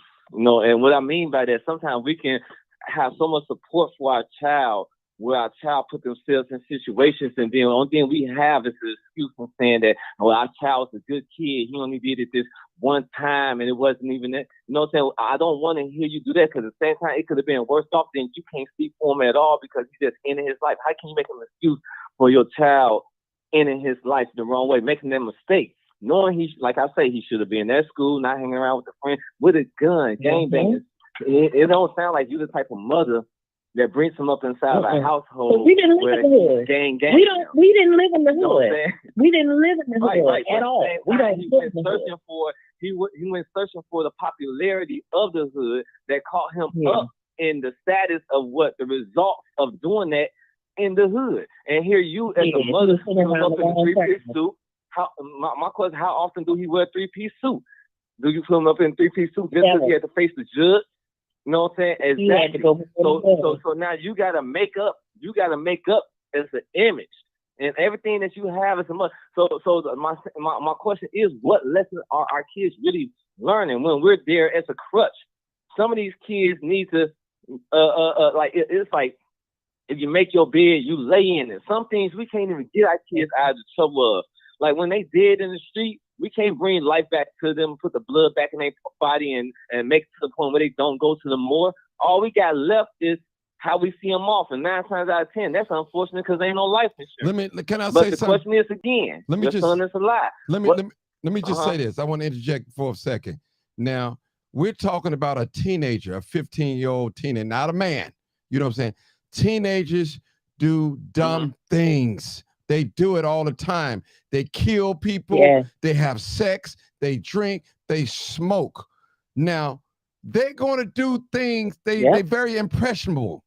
You know, they can see something on TV and go out there and react it. Whereas me and you, Reb, we won't do that because we're mature enough and established enough. We know if we do A, this is going to happen. B is going to happen. The young people don't think, a lot of them. Not taking up excuse for a son because I don't know them. But they don't, they just do things out of passion. They showing out, want to be different, want to be seen. These things like this happen. And it's our job as a parent, not just to surrender our children over to wolves. We're supposed to groom them. Hey, he made this one mistake. Thank God he didn't go out there and kill nobody. He should have been at school, which we know that. We all know that. But I'm not just going to let them put no felony on my son, because they put a felony on the son, he's going to be probably a career criminal. I'm not going to let that happen. So that's a mother's love. They're going to fight. I'm going to let you talk. They're going to fight for their children. And that's right. And I tell people when I'm doing crime out there, when you start talking about these game bangers that get shot down like a dog, which deservedly they probably should have, but they have someone that loves them. So you can't demonize people that's criminal, because people out there love them. You know, we all have done things that's probably not right. Sometimes our parents have told us, and we didn't get it the first time. We didn't get it the second, the third, or fourth, fifth time. It took 5 times, maybe 10 times before we really got it. We're dealing with teenagers, man. They are under such great influence right now, man. They are not God-fearing. They don't fear their parents. They disobedient. These are the teenagers that we see. These are teenagers that look like you and I. And I'm not taking up for none of them. And I have a young teenager, and she mean to me. You know, I have to tell her, smile. You know what I'm saying? So when I say mean, I'm seriously, but I have to tell her. She's not mean toward me, but she just, face always balled up. A smile. Get loose. That's all I'm saying, Reb. And I understand. And I'm not taking up for, go ahead. And I'm the type of mother I'm the type of mother that's in your face. Anytime he brought any weed or anything in my house, I knew about it. He couldn't hide nothing from me. I was in his face. But when he left to go off to school, I couldn't control what he was doing. I would call up to the school. Is he at school today? Is he at school? The principal knew me. They knew me, but he was still hanging out with the wrong crowd. He has learned his lesson now. Now he's about to be 19. He's learned this. He got his GED. He got his own apartment. He got a job. He learned his lesson. He saw what the situation. He saw that big drama. All of that happened with the school shutting down. Everything. He saw it, and he was scared. He was scared. All that smoking weed and all that went out of the window. Because me and his daddy stayed in his. I want to say something to Martin real quick. Okay, go ahead, Tiff. So Martin, I have to be rude real quick because I know he wants to go to bed. Yes. Martin, go ahead. Go ahead, Tiff. Go ahead. Yeah. So thank you. You're so sweet. I'm so nervous still. So this is where also that time is evolving, right? Right. Is that what? Oh. Go ahead. Go. So anyways, there was some white folks. Okay. There was white folks in Ohio, right? Their kid when it did whatever the shooting was, maybe 5 months ago, right? So the parents got prosecuted. That's where I think that's where the change should start, because parents need to be prosecuted. These children they're too young. They're too little. And I'm not just going to talk about her kids because I don't know her. I don't know the kid, right? But a lot of these children, they don't have anywhere else to go to. They don't have nothing. Now, she's lucky. The mom is lucky that he didn't go and do that, because that just happened in Texas a year ago. The little boy he was being bullied. I think he was like 12th grade. And he was being bullied. But you know what I'm saying? That's just the way if we can get these laws to change, or we can start prosecuting parents, moms, dads, whatever, whoever the caregiver, then maybe things will start changing where parents will know step by step what their kids are doing, because that's big. Having a backpack, having a gun, all of that is big. But his mom probably working so much, it got oversight. You see what I'm saying? So this way, now you got the law enforcing your kids doing this, that, and all that. Now you're forced to beat them. Are you going to be held accountable too, Martin? Yeah. Well, can I say this? That right there. I can't. Go ahead, Reb. I'm gonna go behind you. Go ahead, Reb. I'm gonna let you talk.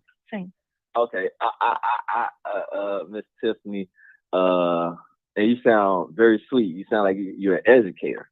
I've been listening to Martin since 2019. If I was a judge and you came inside my courtroom, and I had about 3 cases of parents that dealing with the issues of behavior with their children, and one mother. One guardian is a grandmother at the age of 80 years old on diabetes and dealing with her health and things, and she can't chase the kid. And then you got another mother who's at mentally imbalanced to the point where she don't even know what I'm talking about when I'm bringing her to the court. She's so illiterate like that. And then I have a parent who's hardworking, great career, that has a household that teaches her child to do the right thing. And now these children went out there, they just made mistakes, they in the street steady getting in trouble. I can't let them be in my courtroom and prosecute them for something that their children is doing, because at the same time, they did nothing wrong. It's like, and then a lot of kids today, and where we come from, not down in Ohio. The child is a repeated offender. Didn't she say, hold on, I gotta interject. Did you say that your son already had felons? No. Priors or something like that under the Jews? No. She said he never got in trouble before. Okay, she did. Okay. But even in that case, even in that case, you gotta understand, coming from Inglewood, coming from Rosewood, coming from for the part of some of the hottest areas of violence in the city of Chicago, the children have no household. They have no parents. So you can't get a kid who went out there and shot somebody and most take of them his are homeless and prosecute them for something. Huh? No, there's levels to it. There's levels to it. You can't just do it just like that. But no, a lot of kids in these poor demographics, for one, there's no love. Number two, a lot of these children, they became burdened to their mothers by the time they're like 5 and 6, right? Because by the time those children are 5 and 6 years old, that's when those bills start pouring in from school, right? School clothes, food, right? All of this stuff, right? So a lot of these kids, they become abandoned anyway. That's why they're doing what they're doing. Right. Again, I blame the moms. Right. Let me say this too, Tiffany. I want to help you out a little bit. I want to say this, Tiffany. Now, I see it both ways. I can see it both ways. Now, if we penalize the parent Now, what if this particular parent have 5 children? Just follow me now, Tiffany. And she have one bad child. He's a repeater, a felon, just keep carjacking, doing that. We're just hypothetical speaking. Now, if he or she jailed the parent, penalized the parent for the bad behavior of the son, what about the other 4? Where that leaves them if she's a single parent? That's all I'm saying. That doesn't. I understand, Tiffany. I understand. That doesn't. Go ahead. Oh, I understand what you said. it doesn't take the mom out of the home. It does. Yeah. It does not take the mom out of the home. What it does is it gives her a penalty. Okay. She could do papers. She could pay the strict fine. She could do parenting classes. That's another thing. In our community, we don't talk about parenting classes. We don't talk about calling CPS on. We don't talk about nothing. You see what I'm saying? Mm-hmm. Like parenting classes, that's where the courts will also direct parenting classes. Parents have to be accountable. I don't think we should get that type of education from them, though. Yeah. Well, I mean, who are they going to get it from? They're not getting it from their own moms, a lot of these Well, kids. let me interject for a second. Okay, go ahead, Dr. Sanders. Let me interject for a Dr. second. Sanders. You've been quiet. Go ahead. I'm for the All, kids. now, let me say this, and I'm saying this from experience. And before I even started with CPS, I worked in human services, and I went to court with a lot of parents. But guess what? There were a lot of parents that were not, that children came from good households. We're not talking about a lot of them came from good households. households. We're not talking about that demographic. We're speaking on a No. What I'm saying is that in the courtroom, a lot of single mothers. I already know that, but we're not speaking. I don't want to talk about people. I don't want to talk about no one outside of these demographics that Martin constantly talks about every day. I don't want to talk about nothing. We already know there's no such thing. What I'm saying, Ms. Tiffany, is this. You know, there's no such thing as that. There is no such thing. It's reality in the court. I have heard that. We already know that. I've heard the judges say just let it talk. with repeated young people at 26 in California, and it is public record. When are we going to start using home remedies? I've heard a couple of judges that I know that said it. Home remedies, what you mean? When you try to use home remedies, like my son, when he got in trouble, we whipped his ass. We whipped him and he ran away. He ran away. I hit him in the eye. He ran away. I hit him in the eye. He ran away. I hit him in the eye. His eye was red, and guess what? He called social services. This is what he said. On me. He called social services on me and his daddy. Because his daddy hit him in the head with a pot. Like a little colander, and I punched him in the. Old school whipping, huh? So when the Bible says a rod of correction would drive the foolishness out of the heart of a child.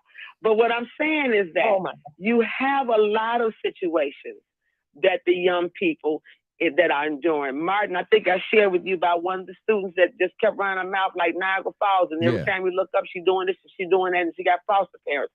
So when I'm working with these young people from human services and with Chicago Public Schools, I see a lot of things that are going on. So the thing of it is that for every parent that has a bad child, I mean, there was a kid I remember growing up in the church with, they used to throw spitballs in people's heads in church and whatnot. And that young man died at 16 years old because he was playing Russian roulette with his friends in an apartment building. Mm-hmm. So you have a lot of young people that come from good backgrounds, that come from decent backgrounds, that may fall into the wrong trap. You may have my daughter, Martin. I taught my daughter how to fight. I taught my daughter how to use a weapon. She knows how to use a real gun, not no little DDP. Oh no, I was taught how to use a shotgun. Okay. I know Martin was going to say at the end of the time, but I was saying something as well. Okay, listen, this is what I'm going to say. Martin, after the preacher. Okay, stop it, y'all. Listen, this is what I'm going to say. I'm going to get ready to close it out, but this is what I'm going to do. I'm going to allow everybody a minute or 2 minutes to say something, whatever you want to say. And after you say whatever you say, I'm going to mute you so you ain't going to butt in. So make sure you get out what you want to say. I'm going to start with Dr. Sanders first. I'm going to give her 2 minutes. Then I'm going to go with our dear sister that's out of town. Whatever you want to say. So this is the closing remarks, okay? All right. So I got Reb, you're going to be last, the last caller. Tiffany, you next to last. Then I got Marcus on there after the. Okay, go ahead, Dr. Sanders. You got 2 minutes. Where Marcus at? Here. He said he listening. Well, this is what, the 6th day? Okay. Go ahead. This is the 6th day of the month. Yes. The last month of the year of 2022. Yes. A lot of things are going to happen. A lot of things are going to take place. A lot of things are going to not shock us, and some things that will. But as I said earlier, before we go to that poll in another month and a half, let us remember what their platform is for, what they're standing for. And these type of topics that come up regarding our young people who decide to do things not knowing what's going on, let's talk about that to our leaders to change some things. That way we can be on one accord. I'm done preaching. Thank you, woman of God. Okay, my Charlotte sister, go ahead. Go ahead, my sister. Well, I called in today about the Shanquilla Robinson case, and I hope to God, I hope to God all of them are charged, every last one of them. They say they have an arrest warrant for one person, but they need to have an arrest warrant for all of them, I think, because it makes no sense. They were sitting there filming their friend getting killed. I don't think they knew she was going to die, but still, they were sitting there filming, and I just hope that all of them get arrested. That's all I got to say.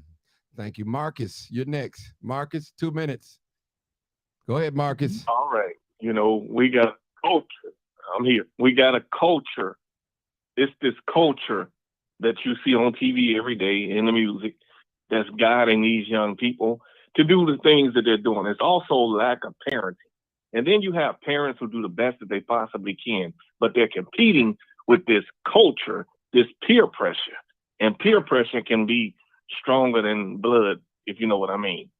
Also, you have women who try to trap these young men by having sex with them and knowingly getting pregnant by them, knowing they ain't no good, and they have a baby by them, and they use that child as a weapon against them. This is the society we live in. And then you got kids who are brought up in single family homes because of that, and they don't feel love. And if you're not teaching a child love at home, you can't expect that child to go out in the world and respect anybody else and have love for the world around him. This killing ain't gonna stop until we cover all bases of what's causing. And we have to admit that you got bad parents, you got a system that don't care, you got a school system that don't care. That's all I got to say. Thank you, Marcus. Okay, go ahead, Tiffany. It's your turn, Tiffany. Miss Tiffany. Okay, so I want to say, Martin. I just want to say I love you, and I'm so shy, but I'm starting to feel better. So another thing that I want to say is that another thing that our race does not speak about is atheist, right? Because they always think of it being the white boy, right, with the black nail polish, right? Right. That's another thing that we have to understand. There's no church, there's no religion. Remember, Jesus isn't white. We pray into the ancestors. What's the other thing called? But anyways, the woke. So that's out the door, right? The only thing that's left is the moms. I never blame the children. I don't blame the dads. I also strongly feel that all child support should be revoked from any man who it should be revoked for any woman who never allowed herself to be marriage material.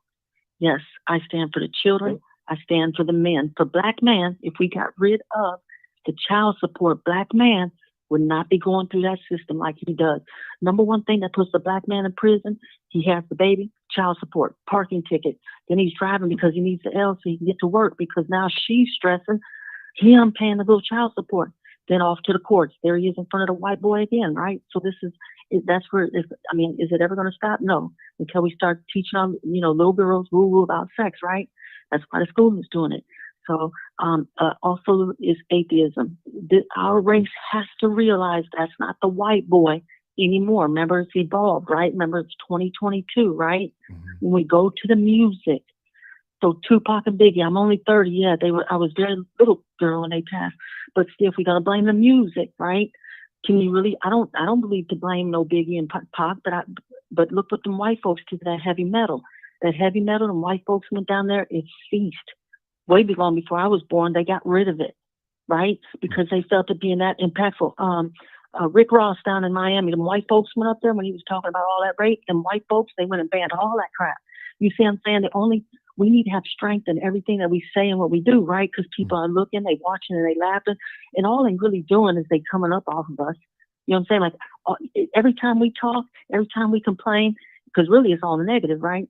All they doing is you're learning what their next story is going to be about. Oh, okay, they over there hooping and crying about, So that's what it is. The only way we just got to realize is 2022. We got to really, and I learned so much from you when you do speak about the 60s, the 50s, the 40s, the 70s, the 80s, 90s. But we got to focus on today, especially now we're talking about voting. Our children, right, are not voting as they should. So we're looking at the children that are born in the 2K, right? Those children are the ones that their vote count, right? Because most of them children are like 21, right? 18, 19, 20. Our children, they're in the street trying to survive. There ain't no love in the street. It's just the way it is. And when they go to the homies, right? So I'm 30, Martin. You probably remember too. Who is it that the little dudes are the closest with? They homeboys. That's their real brothers. That's their real family. It's in their soul. That's what they feel. And I understand it. I'm that way with some of my girlfriends because they don't have no uncle. They don't have. You see what I'm saying? Everybody got a half brother. You see what I'm saying? So no, that is the family. When they do go to prison, that is their family. Them homeboys, man, that's their family. And I don't take none of it away from them. I don't think that they're gay when they do all that. If we go back to Biggie and Tupac, it ain't never changed. The only thing that has changed is evolving in our race, right? Our race has just become more negative with the evolving, right? Because that's what time does, right? Like when you said that we can buy the guns online, right? That's called evolving, right? So where everyone can go, build guns. You see what I'm saying? So that's just it. Get rid of that goddamn child support. I swear to God. Get rid of that fucking child support. All right, Tiffany. It changed so much, Martin. Okay. Thank I you know, so right? much, I Tiffany. listened to you a lot. This is the first time Tiffany ever called in, y'all. She's a great follower, and she don't always agree with me, so I'm gonna let y'all know that we fall out, but we love each other. No, we go back and forth and all that. Okay, thank you so much, Tiffany. I'm gonna give it to Reb. This is my last person. Okay. Go ahead, Reb. Tomorrow. Good night. Good night. Go ahead, Reb. Go ahead, Reb. Good night, hon. Thank you. Good night. You're welcome. I'm just end it. I'm just end it and say first of all, thank you, Mark, because you really opened up the platform for people to get our voices out. And it's important that voices get out because even if people not coming on and talking, then they're listening in. Everybody can feed information, agreeing to disagree or whatever. But I want to end by saying that we have the most important time in Chicago coming up. I heard someone say this is the Super Bowl time of Chicago, dealing with this election and everything. And I'm watching closely, but I would tell anybody that's listening in, I'm all the way going for my young brother Jamal Green. And we just need to really look at what it is that this young man is doing. We need to look at the historical effect that he's already having.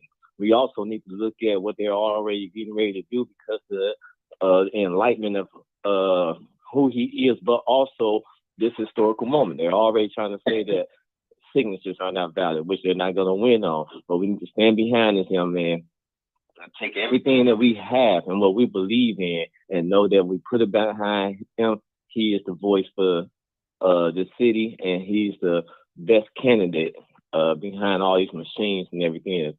Right along with him running, but he's the best for the job. So I just want to leave with that and let it be known that he has my full pledge for his endorsement, and we're going to be getting out there and jumping on the grounds with him and getting him to the seat inside this race. So with all that, I just wish everybody a good night. God bless everybody, and I'll talk to you later, Mark. All right. Thank you, guys. I want to thank all my wonderful guests, Dr. Sanders, Rev, Marcus, our dear sister from Charlotte, our dear sister from Dalton. Tiffany, thank you so much. Don't let this be your last time call in. Thank you for your response and things like that. Thank everybody. Listen, people, one thing about this, we don't all have to agree. We don't, but we can respect each other. And like me, I try to be an example the way I want you guys to be. Let us hear each other out, even though it might sound crazy or weird or something, but please, let's hear each other out. we can owe that each other. I remember years ago when I used to witness all the time, and I would dominate the conversation. I would never let the person talk. Here I am. I'm witnessing a person about his soul. Tell him how can he be saved and go to heaven, and I'm just dominating. I would never let him get a word in. Never let him get a word in until one day something came over me, Martin. How you out here trying to witness to somebody, save somebody's soul, and you won't even listen. You can't even shut your own mouth. And I learned from that point on to be a great listener. Because sometimes people they just want to talk. They want to get it out. Hear them out. You know, they don't nobody want to be dominated all the time, you know, like that. Period. So that's why I'm very patient. That's why I listen to you guys and all that. I try to get a little order. You know, sometimes we jump off subject, but that's okay. We are family, and we trying to get our voice out. We want to see us win. We want to see the Black community to do great. That's what I'm here for. I'm not here for your money. I'm not here for your fame and all that. Not for the ladies and none of that. I'm just here for us to win, give us information. And the scripture said, iron sharpens iron. We're bouncing off one another's knowledge. And so it's all types of walk of life on this live right now. You got preachers on here. You got evangelists on here. You got a businesswoman, property owner. Hey, it is what it is, people. Thank y'all so much. Y'all already know what it is. Good night. Good night. Good night, people. Live. I'm out of here. Uncut. Thank you, Unedited. Martin. Thank you. Thank you, Thank you. Martin. Live. Thank You were you. uncut.